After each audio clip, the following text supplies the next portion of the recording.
E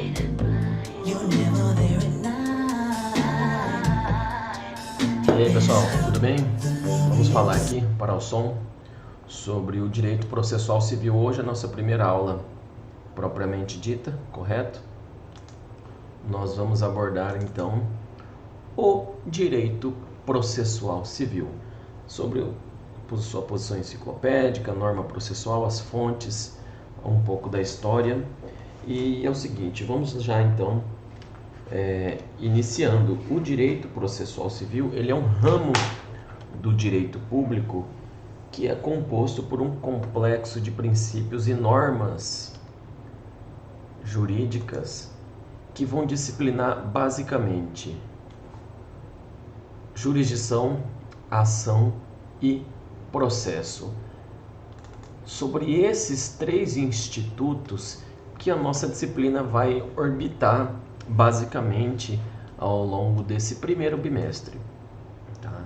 Então, jurisdição, ação e processo. O processo em si, ele apresenta um sentido genérico e acontece que o seu objeto ele é dividido em três grandes grupos: o processo penal, o processo civil e o processo especial. Nessa nossa disciplina de Direito Processual Civil 1, nós vamos então focar no processo não penal. Então significa o quê? Tudo aquilo que não é processo penal é objeto do processo civil, inclusive o processo especial, certo? Então o que é o processo especial? É o processo trabalhista, o processo eleitoral, o processo administrativo, processo tributário, processo ambiental. Todos esses são processos especiais que são regidos ali de maneira supletiva e subsidiária pelo processo civil. Já peço para vocês darem uma olhada ali no artigo 15 do Código de Processo Civil, que é aqui que a gente vai abordar também essa posição enciclopédica do direito processual civil. Decorrência dessa residualidade que trata o artigo 15 do nosso Código de Processo Civil, a posição enciclopédica do direito processual civil dentro dessa enciclopédia enorme chamada Direito, no capítulo do direito processual, o direito processual civil ele é residual, porque tudo aquilo que não for penal vai ser objeto do processo civil, tudo aquilo que não for processo penal, processo civil. Inclusive, dado essa residualidade, a importância de nós estudarmos o processo civil por conta das suas relações intrínsecas e de grande raiz com as demais disciplinas da ciência jurídica, como por exemplo, direito tributário, direito eleitoral, direito trabalhista, tá? E a jurisdição, ela empresta ao processo civil essa natureza de direito público. Então, o direito processual civil ele é um ramo do direito público por conta da jurisdição.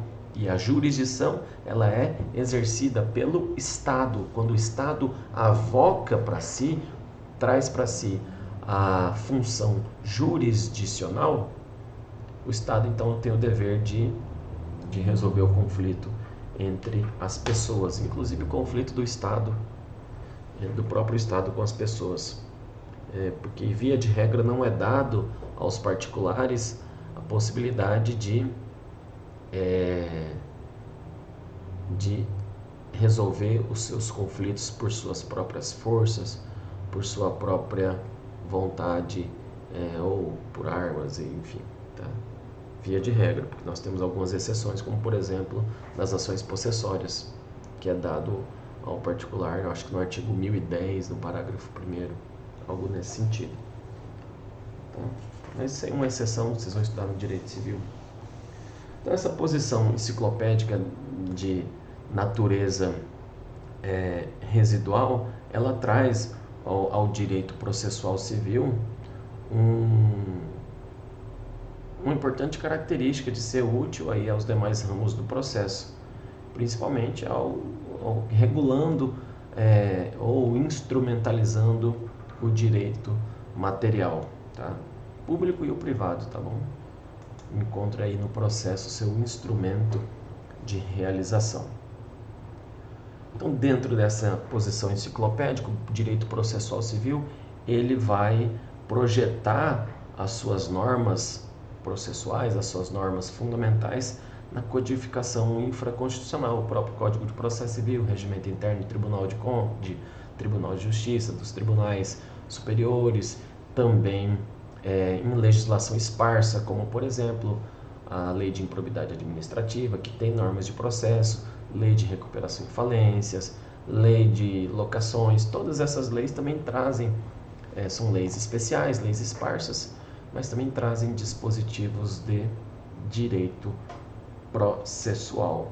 Nós estamos vivendo hoje, falando aqui da norma processual, nós estamos vivendo um fenômeno da constitucionalização do processo, algo falado lá pelo professor Italo Andolina, um importante processualista italiano, que exerceu grande influência no nosso direito processual civil.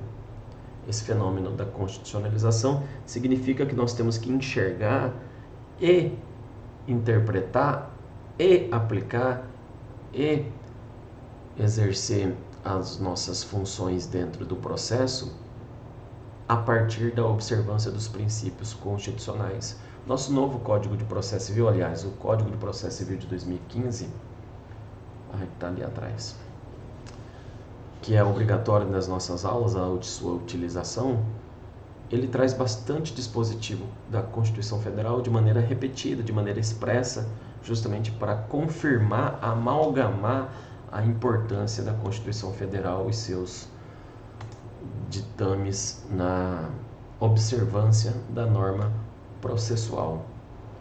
Sobre as fontes do processo, pessoal, nós temos ali a Constituição Federal, naturalmente, como a fonte das fontes, mas temos também as fontes ordinárias ou infraconstitucionais, que são as próprias codificações, as leis processuais esparsas e especiais, regimentos internos dos tribunais, temos também a jurisprudência, a doutrina, os costumes, a regra da experiência. Mas falando aqui da jurisprudência como fonte do direito processual, o ordenamento jurídico brasileiro segue a sistemática do civil law, ou direito positivado, das codificações. Então, seguindo o princípio da legalidade, tem que estar baseado na lei, que é onde vai dirimir as regras, inclusive processuais. Mas a sistemática, por exemplo, do common law, do direito anglo-saxão, como por exemplo dos Estados Unidos, segue uma forte influência dos precedentes judiciais como fonte preponderante do direito processual civil.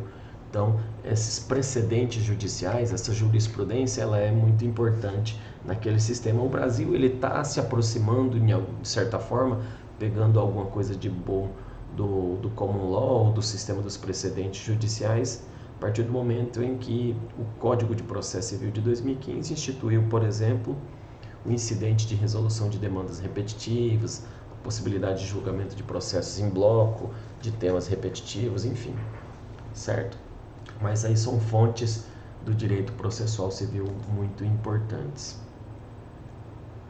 Sobre a aplicação, interpretação e eficácia da lei processual no tempo e no espaço, as leis processuais são aplicáveis como regras de conduta no exercício da atividade jurisdicional. São regras que nós vamos encontrar lá no artigo 13 e 14 do Código de Processo Civil. Eu peço que vocês deem uma olhada, porque nós temos aqui, na omissão da lei deve haver o suprimento pela analogia, costumes, princípios gerais do direito. Então, ao julgador, observando lá o artigo 140 do Código de Processo Civil, ao juiz ele não é permitido deixar de julgar sob o fundamento de que não há lei. Então ele tem que usar a analogia, os costumes e os princípios gerais do direito. Então a analogia sugere aplicar a mesma regra existente para uma situação semelhante àquele objeto ou àquela lacuna. Aí temos aí o papel da jurisprudência, também é importante, que nós devemos observar. Sobre o aspecto histórico, as normas de direito processual civil, elas vêm de muito tempo, inclusive as normas, a forma codificada, normas processuais, nós temos desde lá do direito romano, o cilindro de Ciro, Mas falando aqui no âmbito nacional, nós temos antes do Código de Processo Civil de 1973, o de 1939, nós tínhamos as legislações processuais dos estados.